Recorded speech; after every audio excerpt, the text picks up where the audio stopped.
मैं आपसे पूछना चाहता हूं कि क्या वाकई ऐसा होता है, क्योंकि लगातार करीब 3-4 महीने से चर्चा चल रही है कि आने वाले समय में एक अलग स्वतंत्र देश बन सकता है। अब म्यांमार में अगर चाइना का पैसा लगा हुआ है तो भारत ने भी भारी निवेश किया हुआ है, और अपने अपने निवेश को बचाने के लिए क्या ऐसा हो सकता है कि दोनों देश जब लगे कि सारी चीजें हाथ से जा रही हैं तो दोनों देश हस्तक्षेप कर सकते हैं? या जिस तरीके से अराकान आर्मी बढ़ रही है, राजधानी तक को अपने कब्जे में लेने की कोशिश कर रही है, तो क्या वाकई ऐसा भविष्य में माना जाए कि एक स्वतंत्र देश का उदय वहां हो सकता है?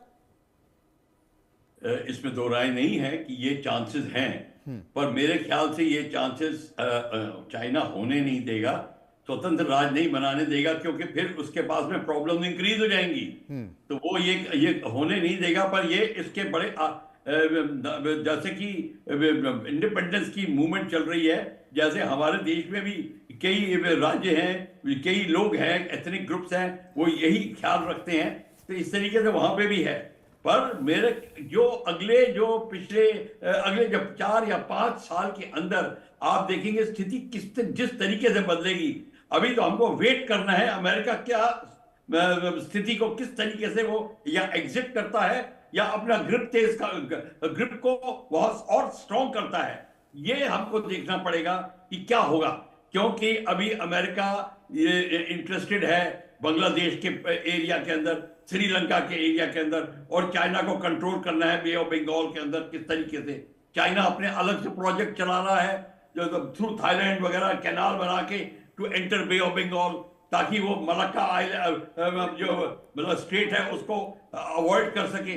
ये सारी के सारी चीजें मद्देनजर रखेंगे, और हमको सबको एक किस्म से कि इन फ्यूचर प्लानिंग इसके लिए हमें समाधान के लिए जगह बनानी पड़ेगी। पर सबसे बड़ी बात है हमको ये सब करने के लिए थोड़ी अपनी पॉलिसीज को भी देखना पड़ेगा कि हम अपनी पॉलिसीज कैसी हैं, क्या इस समाधान को पूरा करने के लिए आर दे केपेबल और we require changes.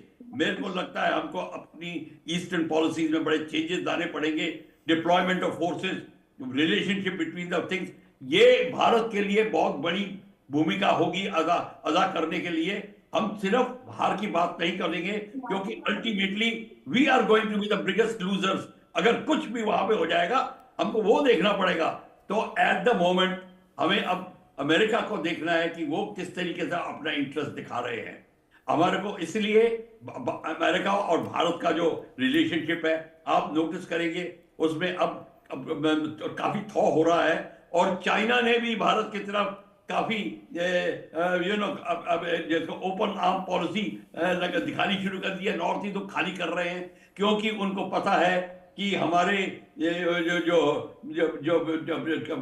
With in Russia, India, China, south Africa, ये सब मिलके जो अपनी करेंसी को ताकतवर बनाना चाहते थे, कैन दे कन्फ्रंट अमेरिकन, और अमेरिका को ये प्रॉब्लम आ रही है। तो ये सारी की सारी चीजें आप देखेंगे, पर अब इस जगह की तिजारत के ऊपर, ट्रांसपोर्टेशन के ऊपर बहुत बड़ा असर पड़ने वाला है।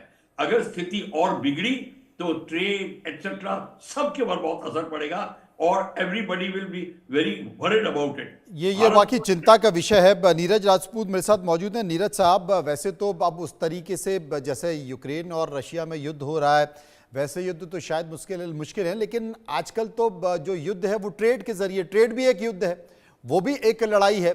और जिस तरीके से एक नया ट्रेंड शुरू हो गया है, आप देखिए पाकिस्तान उसी तालिबान से परेशान है जिसे उसने घी पिलाया।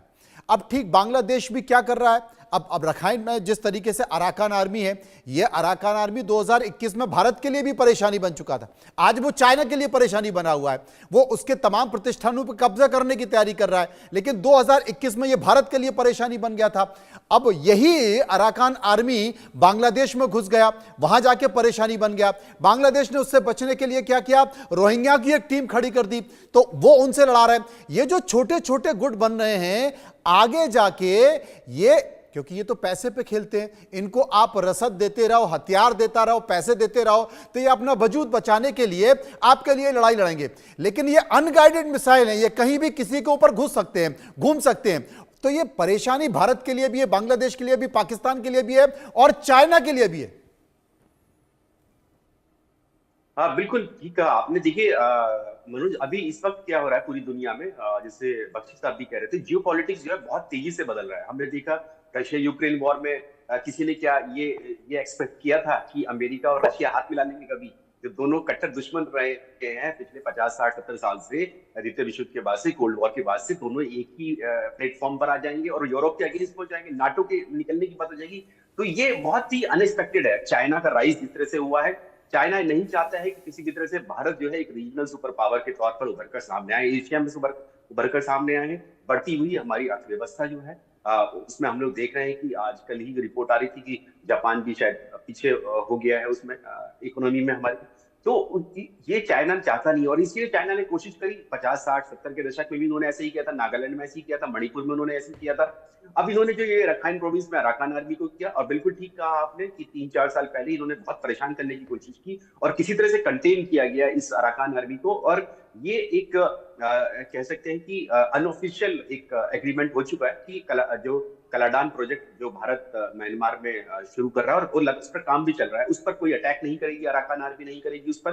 अराकान आर्मी के जो लड़ाके हैं वो हमारी प्रोविंस या हमारी जो स्टेट है मिजोरम, वहां पर नहीं आएंगे, क्योंकि मिजोरम में बहुत इन्फ्लुएंस है जो कुकी, जिसके बारे में शायद मनन साहब बोल रहे थे या कोई हमारे जो जी। पैनलिस्ट हैं, वो बता रहे थे, उनका बहुत इन्फ्लुएंस है। तो हमने इस बात को सुनिश्चित किया है, अपनी सीमा को सुरक्षित किया है, क्योंकि असम राइफल की वहां पर तैनाती है, कि वो जो कुकीज हैं वो किसी भी तरह से यहाँ ना आए, क्योंकि वो एक अलग से कुकी स्टेट की डिमांड करने लगते हैं, जिसमें मिजोरम भी होगा, मणिपुर का कुछ पार्ट होगा, म्यांमार का कुछ पार्ट होगा। तो ये हम स्थिति चाहते नहीं है।